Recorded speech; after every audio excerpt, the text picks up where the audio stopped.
It's one thing to speak about having self-control, but does self-control kick in when you're tired? Does self-control kick in when you want to lose control? That's when the self-control, really matters. It's kind of like, you can call yourself a loyal person, but until you're put in a position of where you are forced to be disloyal, are you still loyal? My name is Skylar Lewis, and I've helped thousands of men and their families step into their God-given potential. And this podcast is all about that. We bring on some of the highest performing men in the areas of faith, family, fitness, and finances, where they share their success principles, they share their struggles, they share the specific things that they have done to build a life of abundance and kingdom impact. Don't forget to subscribe. Now let's get to the episode. For our next episode, we have an incredible human being. Got a chance to spend some time with him, Ty Montgomery. He is an NFL player. He is a man of God, business guy, has a beautiful family. And we talked about pride. We talked about idolatry in this episode, getting drafted, football, and really what it means to be a man of God. So, Ty, welcome to the show. Thank you. Glad to be here. Yeah, glad to have you, man. It's cool. I've been doing some research on you, seeing some stuff that you're involved in, watching some of your Instagram posts, and just your desire for faith, man, is contagious. I appreciate that. I appreciate it. It's not always easy. It's a little hard at times, yeah. Yeah, it's cool seeing that from a professional NFL player too, someone that's committed to your craft, but man, committed to serving the Lord at the same time. That's a beautiful, beautiful thing. How did you, because I think, are you reading about a book a day or somewhere in that range? I was, yes. Okay, yes, how long did you do that for? Probably about 6 months. 6 months. Yeah, and honestly, some books were harder to get through, like Psalms, like not gonna get through Psalms in a day. Yeah. Job, tough to get through in a day. Hebrews, tough to get through in a day. But I did the best I could. 50-some chapters of Genesis, I might have got through 20 in a day. Wow, so cool. What kind of led you to that? I just reached a point in my life where the Lord was finally posturing me in a position of submission, or I guess you could say I was finally allowing myself to be in a place of submission. Discipline, training, self-control was always something that I was taught and I was trained to have. And it was something that I thought I had, and I thought I had the biblical definitions of discipline and self-control and what that means. And I found out earlier last year, around this time last year, actually, I found out that I actually don't have the type of self-control that I need to have. I quickly learned that you could go 250 days of never being angry or having an outburst, but the one time you do, it erases all of that. And I just learned it. Like I got burnt out trying to do the right thing all the time because it is the right thing, because that's what I'm supposed to do. And I finally submitted my desire to be right, be good, be perfect, work hard. You want to get faster, you work hard. You run sprints. You want to get stronger, you work hard. That's what you do. So when it came to living my life for Christ, I did the same thing. And it became like a legalistic works type of thing, and unknowingly to myself. And one day I just got tired. Like I lost it, and I just cried out to the Lord as much as I could, and He called me into a fast, and I did the best I could to live a lifestyle of fasting and prayer, as the Bible talks about. One person did, I believe it was a woman, and I said I want to live like that. It's great. I just finished a podcast with somebody that their father, none of their family members were Christian, and so his journey was quite interesting. However, I have a feeling that somebody in your life was a person of faith, that I could just tell by your presence and the way you communicate, and that you got that from who was like your kind of role model, or who spoke into your life? I would say my dad. He definitely did that. He is, obviously I'm biased, but he's like the epitome of a man of God. Honestly, and obviously no one's perfect, but just so you know, that's a rare thing. So to have somebody that's the epitome of a man of God, like that is what we're, as Christians, we're striving for, but it is such a rare thing. it is. It is. And he taught me what it means to be a kingdom man and not just be a Christian. He was the first person to teach me. How would you kind of separate that? What's the difference between a kingdom man and a Christian? I guess the way he like put it to me was, someone can be a Christian or call themselves a Christian, but not really be a kingdom citizen, a kingdom man living for the kingdom. They could call themselves a Christian. They could go to church. They could do all of the religious traditions, but that doesn't mean you're actually living like you're a citizen of a kingdom. And so he reminded me every day that before you're anything else, you belong to a kingdom, and you are a kingdom man. You are a man of God. And he gave me the Tony Evans book, Kingdom Man. I have that on my shelf. I'm waiting to read it, actually. You want to know what's crazy is he gave it to me when I was a young pup. That's what he would call me. I was in like middle school or high school or something like that. And I actually never read it, but I still have it. But I am going to read it. You're going to read it? I 100% am going to read it. Yeah. And so we'll read it together. I want to read it too. But that's pretty much, what it is. It's one thing to speak about having self-control, but does self-control kick in when you're tired? Does self-control kick in when you want to lose control? That's when the self-control, really matters. It's kind of like, you can call yourself a loyal person, but until you're put in a position where you are forced to be disloyal, are you still loyal? And that's the type of submission that a kingdom man needs to understand, and that my understanding of that has just increased over time. Like now, like as I don't believe I can call myself a Christian man if I don't understand submission and what it means to submit as a man. But it's all about who and what I'm submitting to. Mm-hmm. It's good, man. Yeah, a lot of people are trying to do the right things right there, which is a good thing. And something happens though when the more time you spend in the Word, it actually it shifts you at a soul level. Like it changes your heart, where you're no longer just trying to do the right things. You desire the right things. You know what I mean? You desire godly things. You desire to live a life free from sin versus having to fight not sinning all the time. It's just your heart shifts. And I found that to be true. Like as I became a Christian, I was a Christian kind of early on in my life. My mom, very strong Christian, still broken in a lot of areas, but loved Jesus. So she was a Christian, loved Jesus, but her life didn't always match up. And so I saw that, and I kind of modeled that as a teenager. Like I'd be out partying, having fun, but then I'd be at home reading the Bible. It was a real confusing, kind of hypocritical way that I operated. But I found out that the more I spent time in the Word, it actually it's a very slow process actually. It started to shift like what I desired, and then I no longer was just trying to prove myself to God. I just became the type of guy that followed Christ with all of my heart by spending time in the Word and being around other people that are doing that. So yeah, it can get tiring trying to do the works. It gives an understanding and a meaning to what Paul was referring to when he said, I died to the law, trying to abide by the law, and it's no longer me that's doing it, but the Spirit that's within me. Before, it was me trying to do it, and I thought that was the right thing because that's what I should do. Growing up in the church and everything, I was not submitted to the Spirit as much as I wanted it to be. That was part of my humbling, having humility and recognizing that, I'm not actually submitted to the Spirit. Just because I know it's right and I try to do the right thing doesn't mean I'm submitted. It's good. Yeah, I used to carry the Bible around in high school. I was that kid. I would bring it to high school.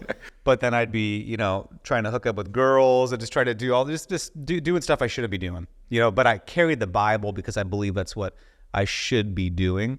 And so I think there's a lot of Christians out there that have the Christian mask on, right? The Christian kind of facade, but then their heart hasn't. They're not submitted to the Spirit. Their heart hasn't shifted. They may be saved, but man, their life doesn't match up, with there's not a surrendering to to the Lord. And so I love hearing that. It's been a journey. A lot of the guys through Rise Up Kings, a big part of what we do is discipleship and helping guys just really have their lives match up. Because it's my goal that when a guy comes through Rise Up Kings, that he lives a life that glorifies God. So a life of excellence. So we have something called the 4 pillars: faith, family, fitness, and finance. Those are what we call the Ruck 4 pillars. And so we want the guy to live in excellence in his faith, in excellence in his marriage, like where he's faithful, he's passionate, like there's love there. Excellence in his fitness, like when you look at him, he's an excellent man in his fitness, and also in his finances. So if we can get a guy leveled up, like to me, living a life of excellence with God being the platform and the foundation of everything, it glorifies God, versus being a guy that is overweight, right? Not passionate in his marriage, struggling and in debt, just really struggling with everything in life. Like that doesn't really give glory to the freedom that we're supposed to be living in, right? Doesn't mean you have to be rich, but man, we are called to live a life of freedom. There's a verse that talks about where the Spirit is, there is freedom. And so where the Spirit is, we have the Spirit inside of us. So there should be freedom, like living and operating inside of us. But there's so many men that are still trapped with lust and addiction and just a lot of struggles. And so all that. Yeah. Man, this is good. So your story's kind of unique. When did you get drafted, and what was that whole experience like? I was drafted in 2015, 3rd round to the Green Bay Packers, and it was like I took a deep breath. Like I think in the past I would say it was like a dream come true. Like I think that's what I was supposed to say, and I guess in essence it was. And when at the age of probably 5 or 6, I told my mom that I wanted to be a professional football player, but I don't want to play until I'm 7. She made me an email account, typro1day at AOL.com. And that's awesome. So I honestly had that email and would use it all the way up like and through college. I was the only person with an AOL in college. Yeah, AOL account. I actually didn't get a Gmail until probably my 2nd year in the league. You got to keep that thing as long as you can, dude. That's awesome. And but it was, trying to do the right thing all the time, and just my childhood, we all had our childhood traumas or issues, whatever you want to call them. Mine was like, I always felt like I needed to prove myself to earn someone's love. And so for me, like getting to the NFL and getting drafted was like, all right, that was the next step. So what's next? What am I doing? And, I never really enjoyed too much of any of, my accomplishments growing up. And I say growing up because I was still growing up even after I got drafted. So it was exciting, but it was also like okay, what next? What do I have to worry about? What do I need to be concerned with? What do I need to do? How do I need to be? I can't look incompetent. I can't be broke. I can't, all these different things. And what if I don't make it? Why didn't I go 1st round? I didn't work hard enough. So there was a lot of what should I have done and what do I need to do? Where do you think that came from? Because it sounds like you had a pretty good childhood, relatively good childhood growing up. Because I've noticed a lot of entrepreneurs, they have that built into them also. So they have a desire to prove themselves. And so I had that growing up. I grew up in a small town, didn't have a lot of money, and I just had a vision of being successful. And I realized later on that vision, that desire came from a place of almost insecurity in myself, of feeling like I needed to prove that I could be successful. And it drove me to some success, but man, it caused a lot of pain along the way, and confusion, and so I see that a lot in entrepreneurs. They have this burning desire to prove themselves, but there's another way to live life on purpose as opposed to trying to prove yourself, right? It's living on purpose versus trying to prove your own personal significance. And so, yeah, what do you think? I'm curious. Where do you think that came from? Insecurity, for sure. I was very insecure, and I struggled with my own identity, like for like many reasons. I did have a good childhood growing up. I was with my mom. Like, I don't really play the, black kids, single parent home, like card too much. Like it's like it's so normal that like it does affect us, but there's a lot of people growing up with single parents and situations could be worse. So yeah, I grew up in a good home. Like my mom, she was successful in what she did. You know, we weren't rich, but I always had a home, I always had clothes. I went to a good school. Yeah, I was on financial aid, and someone actually paid my whole high school career when I was at St. Mark's. But you know, I got a car when I was 16. You know, I don't know how much it costed, but it was off the auction. It was a 1986 Chevy Nova. There we go. But it was, you know, to me, like, yeah, I had a good childhood. But there were some things, you know, going on in my life that, you know, did develop some insecurities and some identity issues. And there was a lot of competition around me. I was super competitive, and my mom was also really hard on me. She felt like she needed to be, and honestly, like, it was good for me. She, you know, if anything better than your best wasn't good enough, or anything that wasn't your best wasn't good enough. I'm sorry. So if I ran for 100 yards, but I left 50 yards on the table, what are we celebrating about? I mean, like, you know, we're gonna have fun and everything, but I would internalize it as I should have got 150. Like, that wasn't good enough. I got a 95 on this, but I missed 2 easy ones because of lack of focus. I should have got 100. That wasn't good enough. And so in anything I did, no matter how good it was, no matter how bad it was, no matter what it was, I was always looking for what else could have been done and should have been done. And let me make sure it doesn't happen again, because one time is one time too many. And I carried that my whole life. Mm-hmm. Yeah, I found that to be true from a lot of high performers. That eventually some of them get to a place where they use that as motivation. They use that as motivation to keep them going. And they're afraid that if they ever get to a place where they fully accept themselves, that fully embraces who they are without any performance, that they will lose all their motivation if they just kind of get comfortable, right? And just to, so I'm curious on that journey, where would you say you're at on that spectrum? Are you still pursuing for something? Have you shifted your heart and mindset around the embrace of just accepting kind of who you are, where you're at, and being totally good with that, whatever comes your way? Or are you still like, yeah, where are you at on that path? I would say it's a balance. I learn from the mistakes. I don't internalize them and dwell on them. And then, you know, I'm not hypercritical of myself to the point where it's a detriment to my performance. To use an analogy, I'm consciously like fighting against these thoughts still to this day. If I'm working out in the gym and I'm supposed to do 10 reps and I get to 9 and I just feel like I'm just like, all right, that was good. Like that feels like till failure. I will hear the thoughts and feel the thoughts of someone is 1 rep better than you are. And you just lost X amount of strength, X amount of performance. You're going to walk out of here and you're going to be thinking about the 1 rep that you didn't do, and your arms or your legs might be sore, but they're not going to be as sore in order to be as strong as they need to be. So actually, like, what can happen is, like, if I'm squatting, I'm supposed to do, 50 reps and I do 49. When I go run, and if I miss a time, honestly, it's so bad. It was so bad. Like, if I pulled a hamstring, I would think about that 1 rep that I skipped and would say, if I wouldn't have skipped that rep, then I wouldn't have pulled the hamstring. It was like a detrimental amount of accountability, like taking way too much on.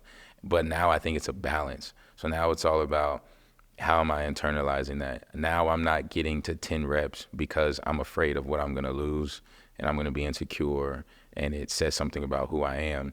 I'm going to get 10 reps because a man of discipline gets 10 reps and I want to be a man of discipline. I'm going to get 10 reps because, the God that I serve calls me to be a certain type of way and to do things a certain type of way.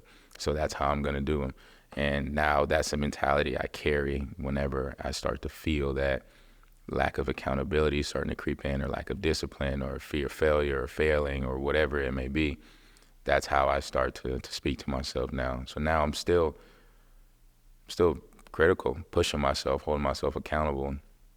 It just doesn't affect me the same way. It's great. I think it's necessary to still have that high level of accountability, that high standard, right? And what's interesting is our behaviors come from our identity, right? So our identity drives our behaviors. It drives our emotions. It drives a lot of our thoughts. It drives our behaviors. And so what happens is if you want to change your behaviors, you change your identity, right? And so it was neat hearing you say, I'm a man of discipline. Like that's core, that you've built that identity into yourself where that's just who you are. Like you're a guy that does hard things, right? I imagine. I'm curious. I'm curious what some of the identities that you've built around yourself, that you've built into yourself, that have led you to this place of very high performance, right? Because it's different, man. Like, and a lot of men are missing some of these important identities and important character qualities, and so they're like. And my question to you was, right, like what. Like you're a high performance athlete. So what's different about the way that you train and the way that you see your training versus an average dude?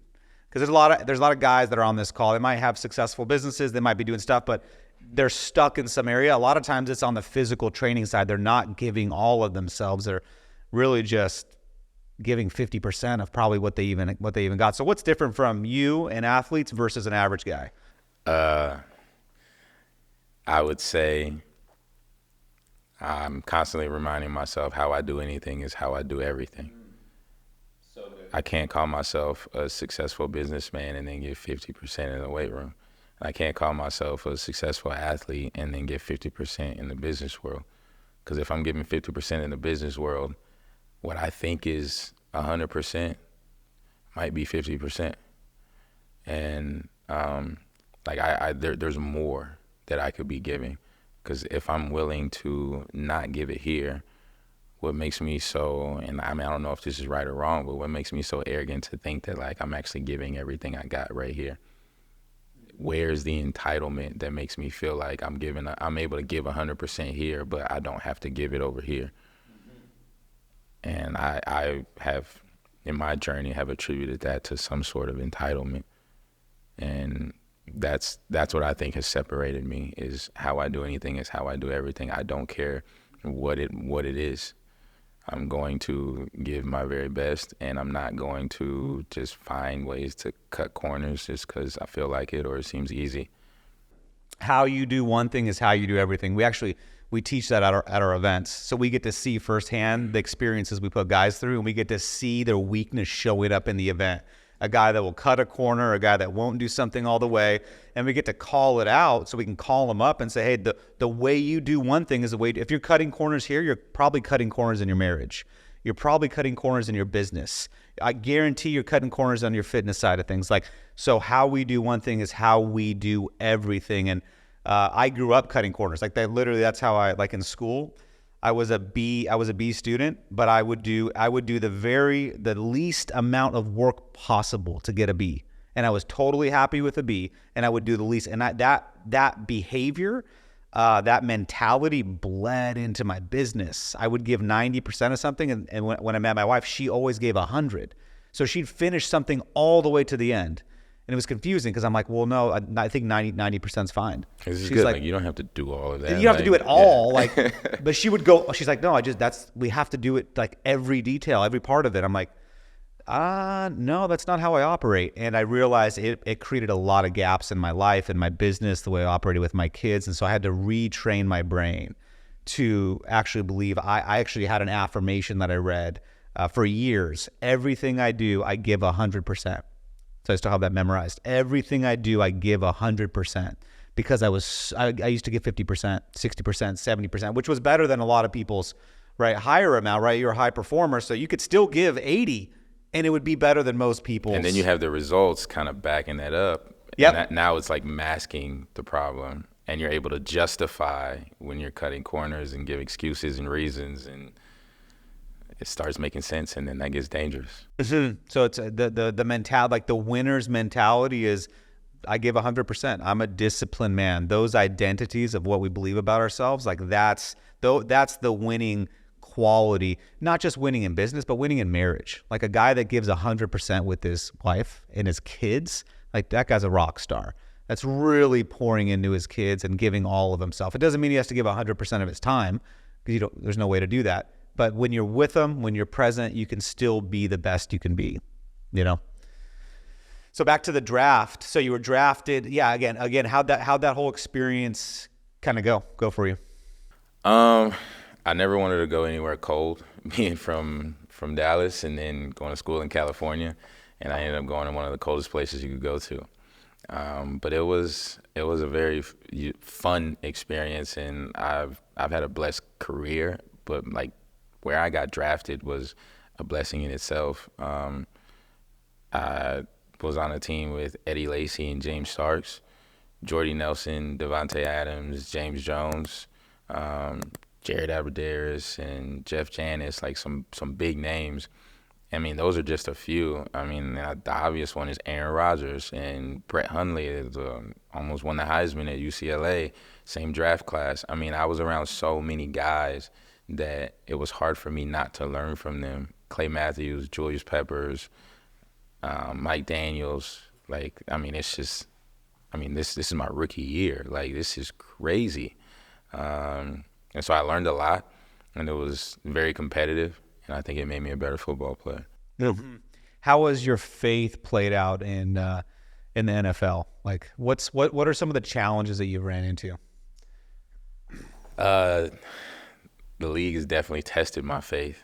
You know, I've questioned my faith. I've questioned whether or not I was saved. I questioned if I was really even a Christian, you know, early in my career, just with the hypocritical things I would do and say, the way I had a hard time standing firm on some things and trying to be open and accepting of, you know, everybody's beliefs and trying to be liked and so many things. It's actually been really difficult. But it's been one of the things that now, like where I'm at now, like it's made me strong. Like I've learned how to stand firm, exactly where I'm at, and like just be, I mean, simply put, like be secure in that, because you're surrounded by lifestyles that don't represent the kingdom, often and a lot, and it's easy to be influenced by that. And what would you say is the biggest temptation? Idolatry.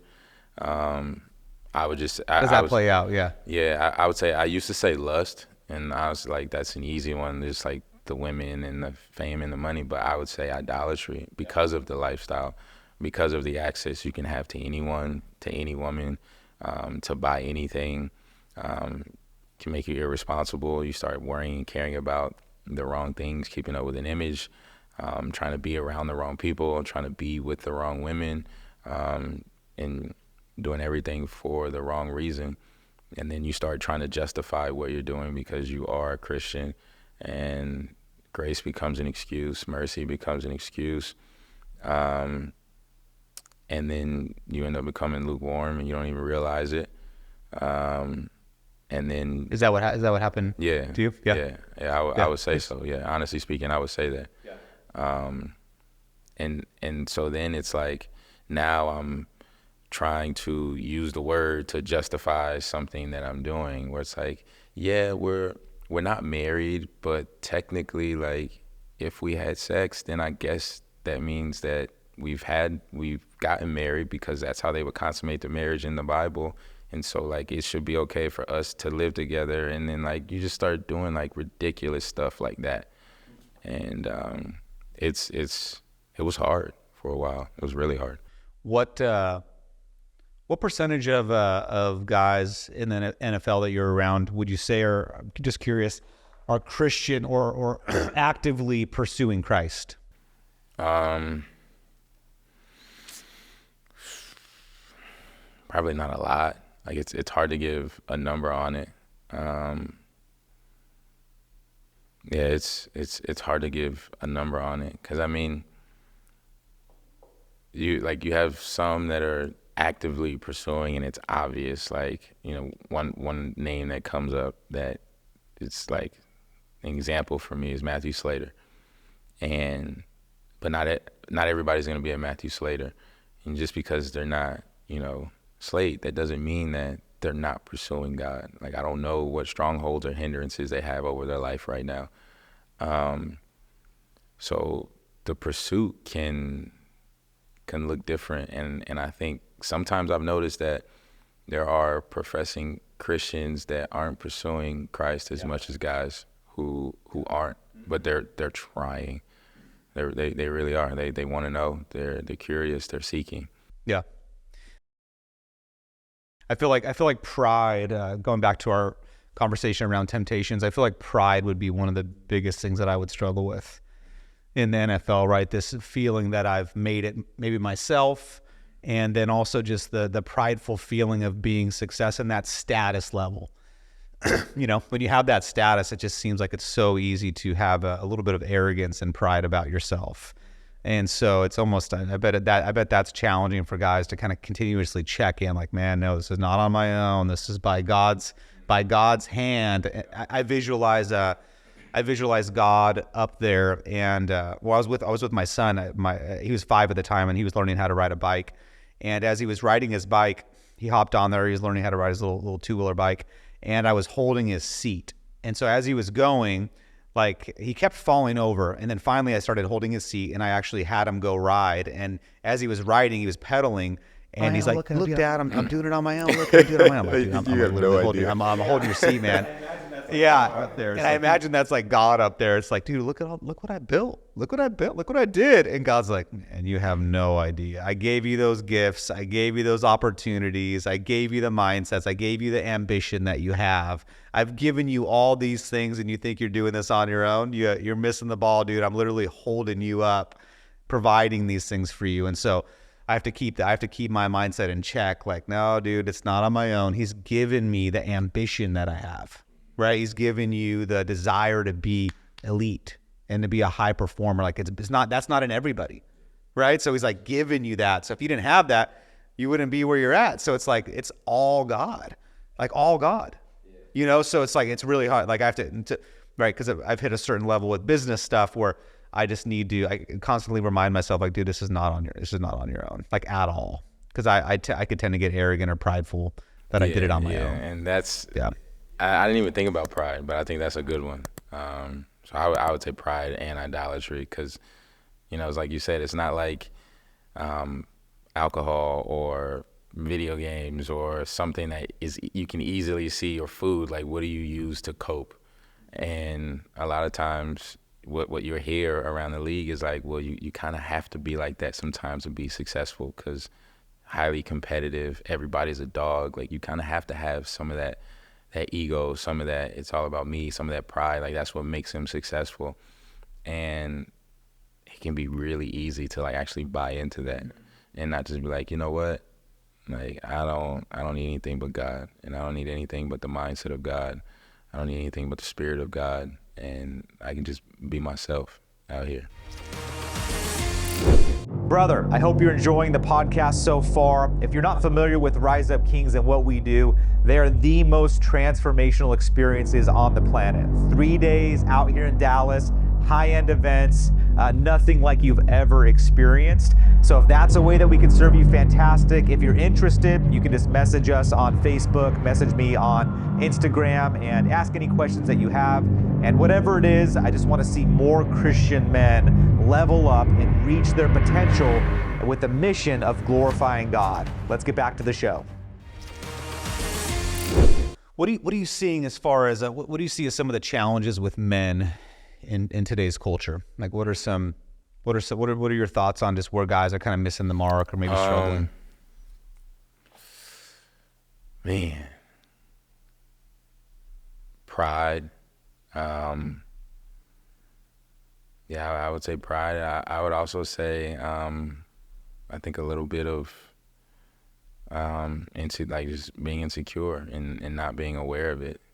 I think I see too many men, like, being too passive. Yeah. And that doesn't mean like to not be passive doesn't mean, or to even to just be aggressively yourself. To me, that doesn't mean you have to be this aggressive, rah-rah, loudest person in the room. It just means that you have a certain stature about you, the way you carry yourself, the way you communicate with people, that is gracious, that is forgiving, that is open, that's honest, that's loving, but it's firm and it's confident. And this is who I am.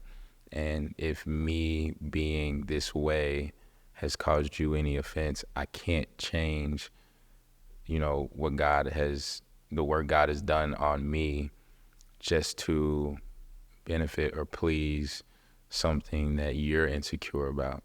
And I think too many times, like, too many men are trying to do that, for other people. And unfortunately in today's culture, it's like, it's seen as a good thing.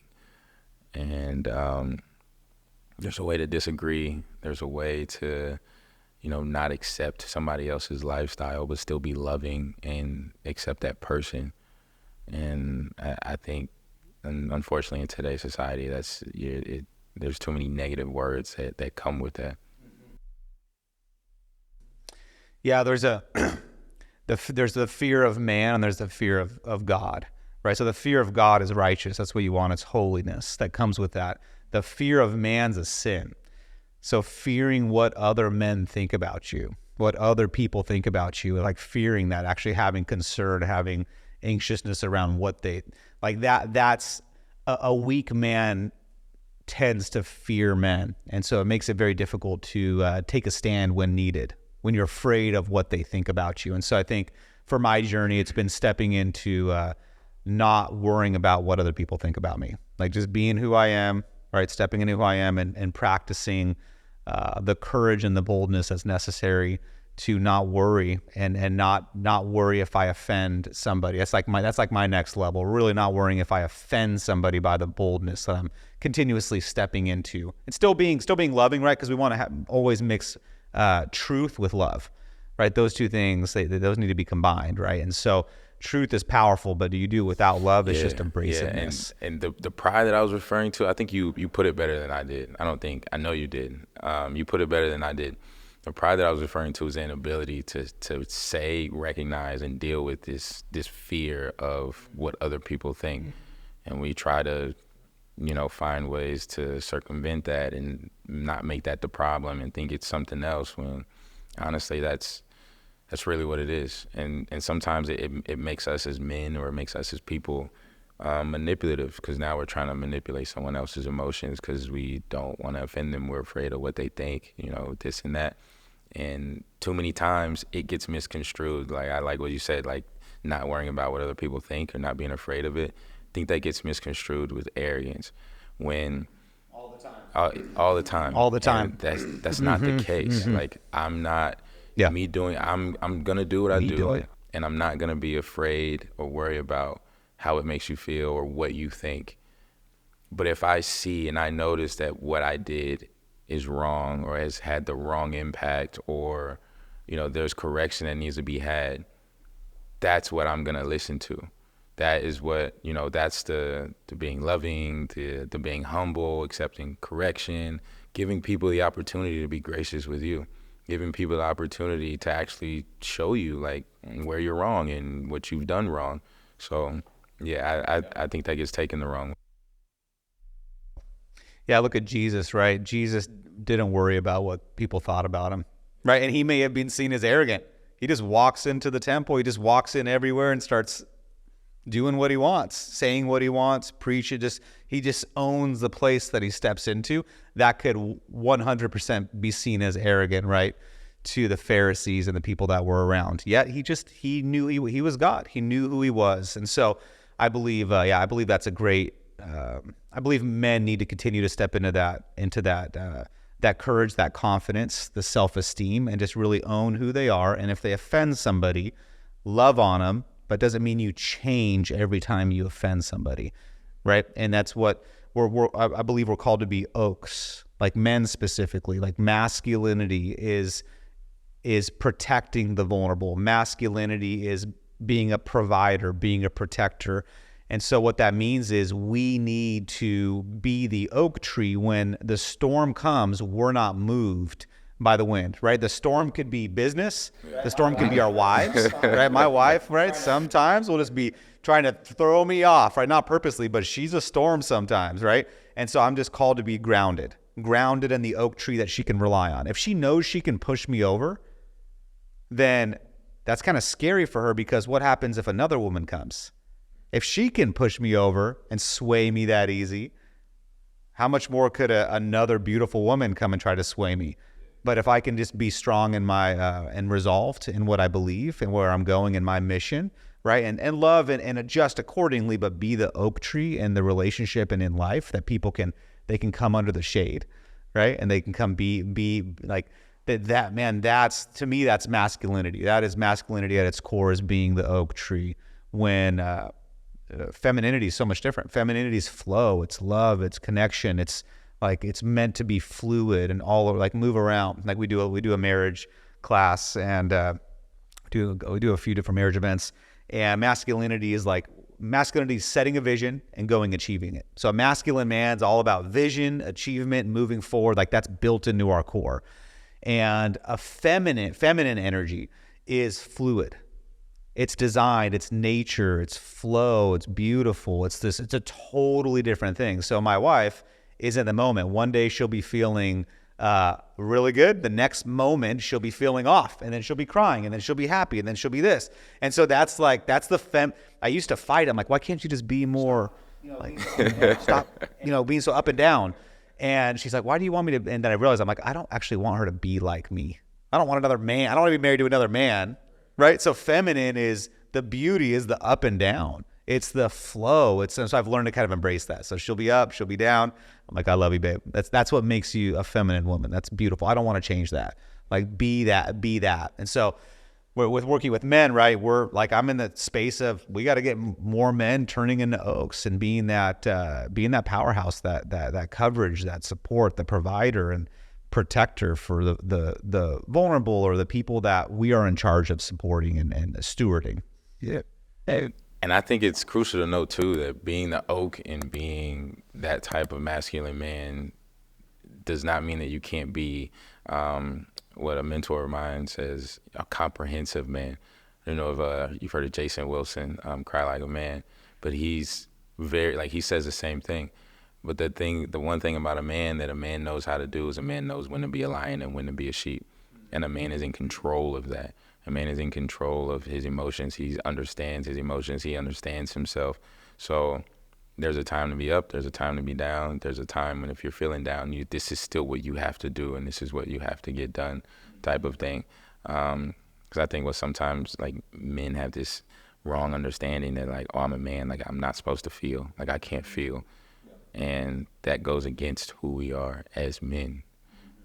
Because it's one thing the Bible calls men to do, well, I should say husbands. If a man isn't blessed with the gift of singleness, that's not me.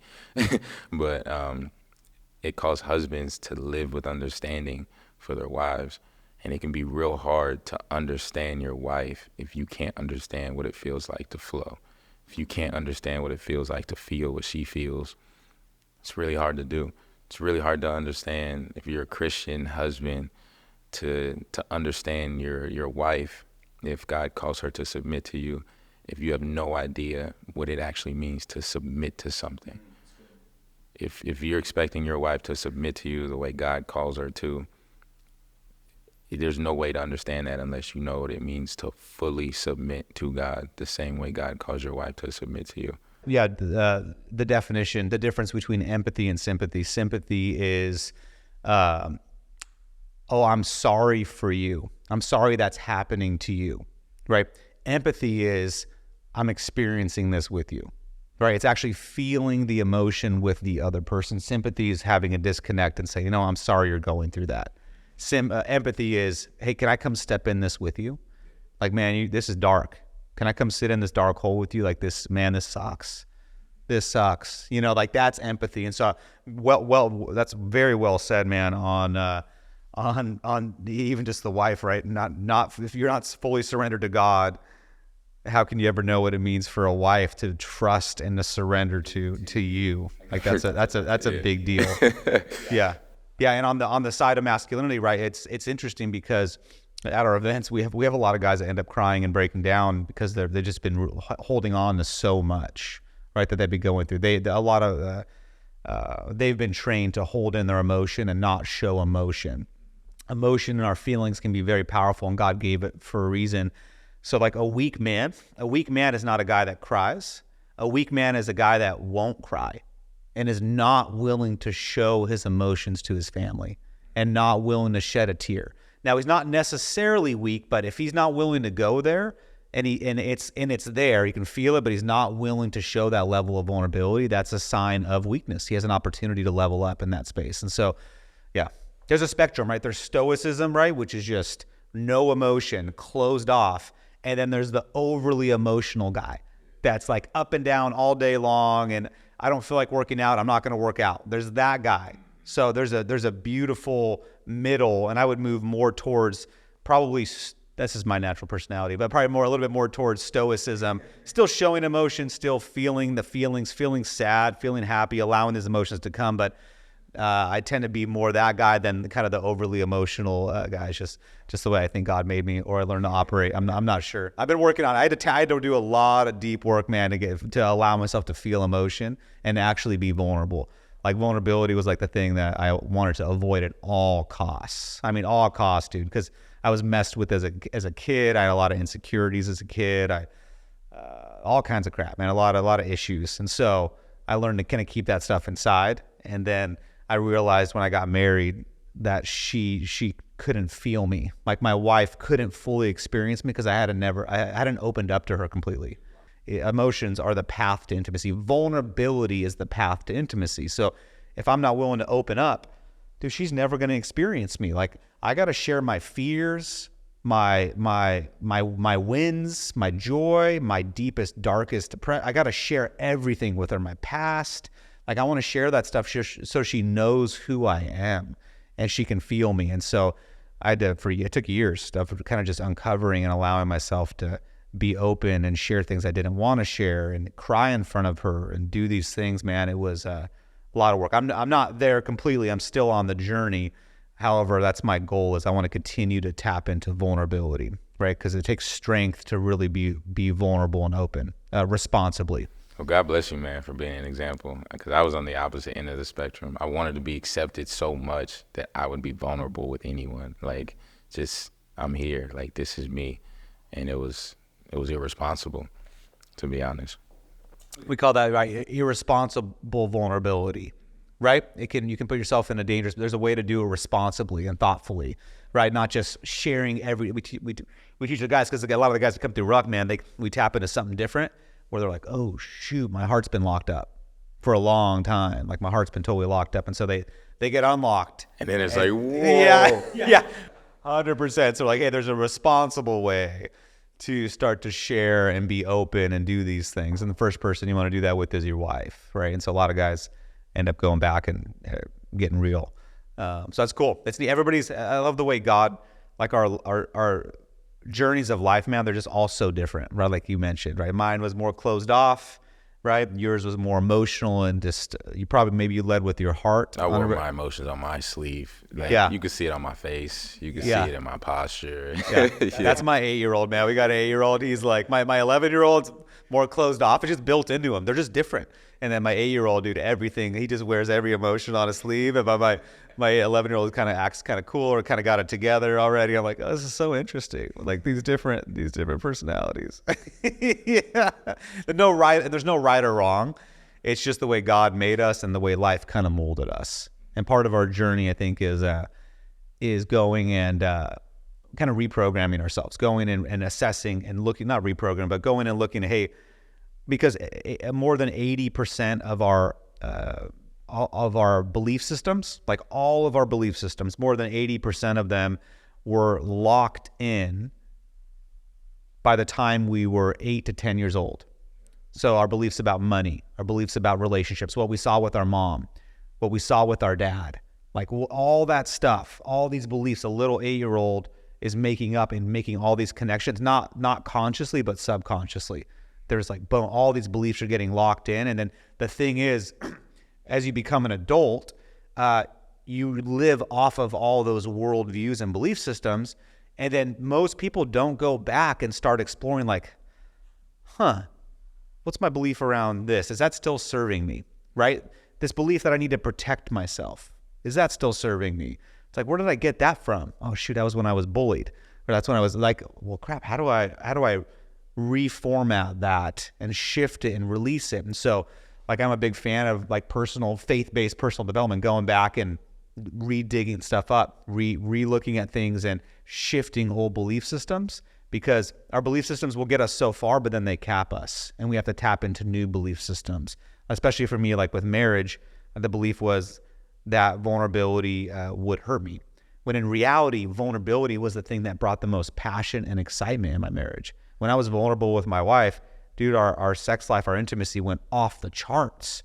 When I was closed off and she couldn't experience me. So I had it backwards. I literally had it was not the right belief, an effective belief. And so part of the journey. Absolutely. Yeah. So I obviously love that stuff, man. It's a big part of what Ruck is. Rise Up Kings is we're one of the largest faith-based personal development companies in the country. And so it's, what is that? It means that's what we do. We kind of go in and shift and help people explore and expose the belief systems that had got them to where they're at. We do it through like experiences though. So we'll throw them in an experience, and then the experience exposes their belief system. It's really cool. And so then we get to go process it and go, hey, interesting how that came up, right? Like a guy might just get intense. It's like anger just came out. Like, where'd that come from? And so we're able to kind of process and explore. And then we allow God to do his work at the event, and he starts shifting belief systems. And the guys leave like completely different human beings than they were. Like literally, we do a lot of Facebook advertising, and we get comment after comment where people are like, dude, there's no way 3 days could change you. Like, dude, I was in the military for 8 years, right? 4 years. Like, there's no way like 3 days could do something. Like, dude, you'd be surprised what God can do in like 3 days of 12-hour days with all these experiences and all of our coaches and all this process. So as you can tell, it's what I'm passionate about. I love that stuff, dude. Sign up. Yeah, dude, I'd love to have you some one time, man. I'd love to have you. It's pretty epic. I'm down to throw you in a class if you're down sometime. Absolutely. Honestly, my wife will probably sign me up. Yeah, that's what a lot of the wives say. Oh, that's funny. Good stuff, man. Well, what would you say? We'll kind of close out with this. How do you? I'm really enjoying your vibe, your energy, your desire to be connected to God. Like, how do you seek God?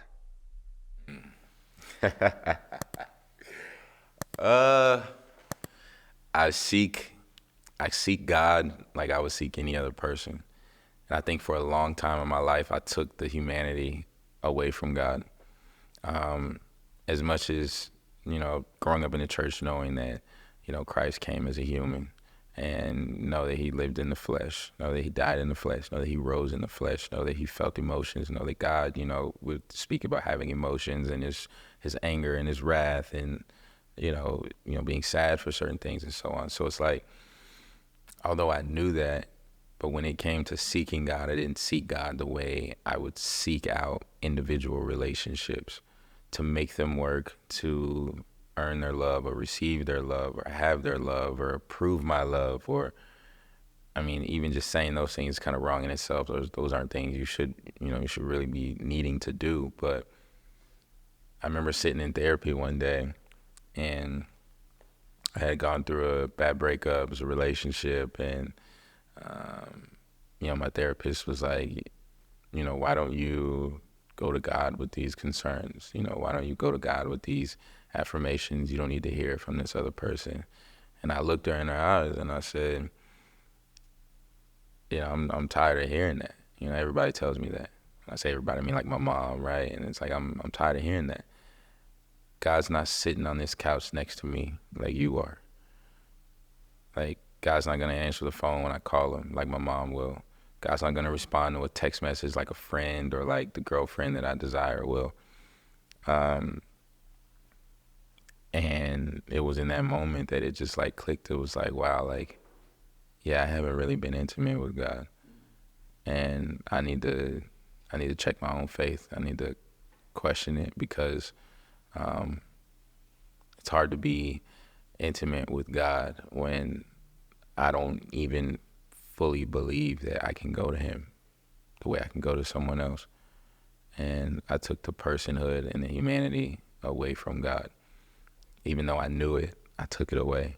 And it clicked when it was like, you know, the same way I've been in relationships, you know, with women, and, you know, I'm trying to prove that I'm trustworthy and prove that I love them. You don't love me. You don't care about me. You know, yes, I do, blah, blah, blah. I was like, that was me to God. And I was like, huh. So now I see God like he's a person. When I think about God, I think about, you know, the same thing, that the way I feel when I don't want to disappoint my wife, I now allow that to be a reality. Like, I do not want to disappoint God. I want to be close with God. I'm not going to tell God how much I love him and do all the right things and then keep everything, you know, in the back. Like, if I got an issue, I will yell at God the same way. I'm not going to raise my voice at my wife, but at the time when I was struggling with who I was and my insecurity, I realized that, like, if I'm going to yell at this person, I need to yell at God. I need to let God deal with that. I need to stop going to God cleaned up, praying the right way so he can hear my prayer, and I need to seek him like I'm seeking any other person on this earth, because whatever I'm seeking from these people, it won't come from them. It won't come from anyone.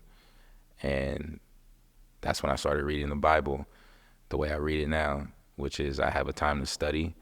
I have a time to like take something. Like, if I'm going through something and I need a nugget for really struggling with communication with my wife, where can I learn about that? Where can I get something? I have a time for that. And then I also have a time for, I call it like Netflix and chill, because I also can't go to God using him, like just studying or just trying to take something from him. You know, it's like, you know, with your wife, every second you spend with her isn't for the purpose of you studying to learn her, or it's not for the purpose of you getting something from her. Sometimes you just want her to be there, and you just want to be there. Just be present. So I'll read and not remember what I read and not even go back, and I'll just be so grateful that I have this time with him. And I've really put all that to say, I've put the personhood and the humanity back into God so that I can be intimate with him. So good. Love it, man. So much wisdom there. Sorry, it's long-winded. Yeah, no, there's a lot of wisdom there. Yeah, one of the things I enjoy doing, I call it silent prayer. It's just sitting with God. A lot of people, when they're praying at God.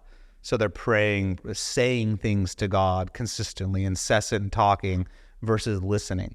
And so half of my prayers are talking, half of my prayers are sitting in silence and saying, Lord, here I am. And I'm like, Lord, I know you don't need me talking the whole time. You know what I'm thinking already. Sometimes I just want to, he just wants to spend time. He just wants to connect. Turn everything off and just. Yeah, just be. Exactly. I love it, man.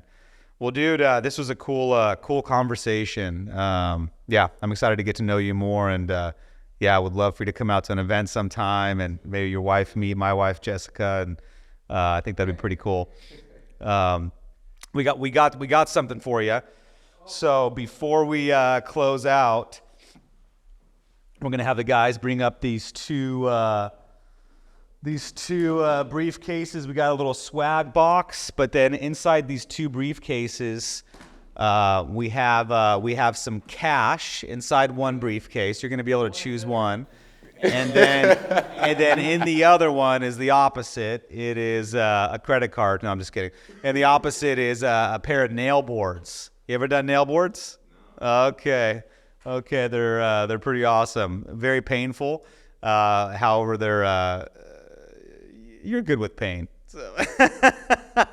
Oh, man. Yeah, this is real. This is really going down right now. So we got cash in one. We have nail boards in the other. Do you want to choose yourself? Can I like stand up and examine? No touching them. No touching them. Yeah, you can call. You can call for a friend. You can ask for help. You can do it. I would like to call on.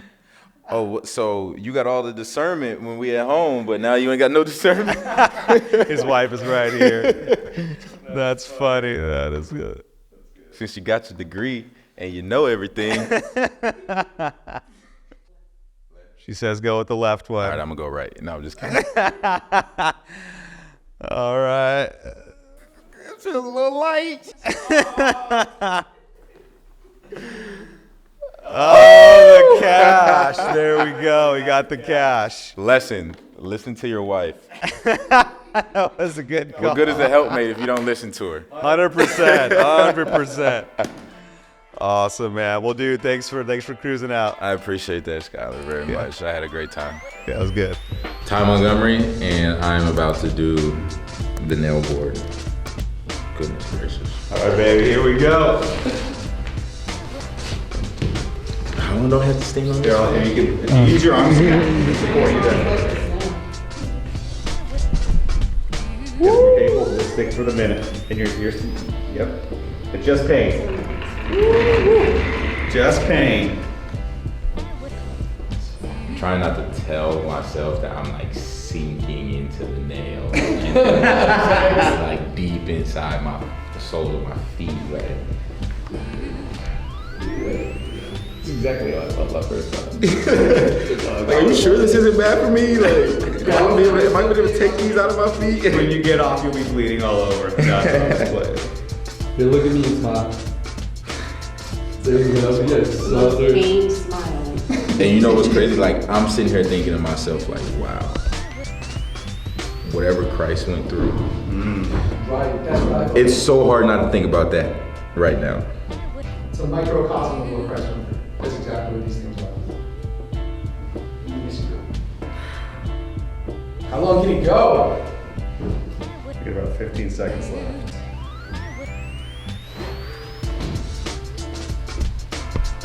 Something about the record. It's painful, right? Yeah.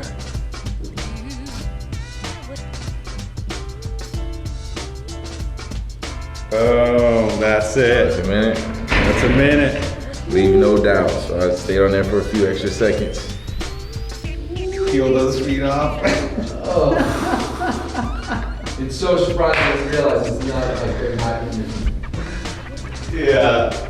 Crazy, right? Dude? Yeah, when I but- first did it, it was so painful. I think I did that at home. Now I'm thinking like how that strengthens the feet. Dude, it does, man. It's supposedly it's pretty good for your feet, your circulation, all that stuff.